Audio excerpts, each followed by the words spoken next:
আসসালামু আলাইকুম প্রিয় দর্শক বন্ধুরা, ভালোবাসা দিবসে আসতেছে বাংলা ভিশনের বিশেষ আয়োজনে নতুন এক নাটক নার্ভাস কাপল।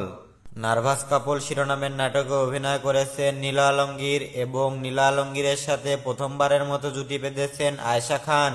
আর নীলা আলমগীরের নাটক বরাবরই বিনোদনমূলক এবং হাস্যরসের হয়ে থাকে, এবারে তার ব্যতিক্রম। যেহেতু নাটকটি আসন্ন ভালোবাসা দিবসে মুক্তি পাবে, সেহেতু ভালোবাসার কথা মাথায় রেখেই নাটকটি একটি রোমান্টিক গল্পে নির্মাণ করেছেন পরিচালক। আশা করি আপনাদের ভালো লাগবে। নাটকটি মোহাম্মদ আবু রেজিনের গল্পে পরিচালনা করেছেন এস.আর. মজুমদার। নার্ভাস কাপল শিরোনামের নাটকটি মুক্তি পাবে খুব শীঘ্রই বাংলা ভিশন ড্রামা ইউটিউব চ্যানেলে। আর এই বাংলা ভিশন ড্রামা ইউটিউব চ্যানেলের লিংক আমাদের ভিডিওর ডেসক্রিপশন বক্সে পেয়ে যাবেন। তো প্রিয় দর্শক বন্ধুরা, বাংলা নাটকের নিত্য নতুন সকল আপডেট পেতে আমাদের চ্যানেলটি সাবস্ক্রাইব করুন। ধন্যবাদ।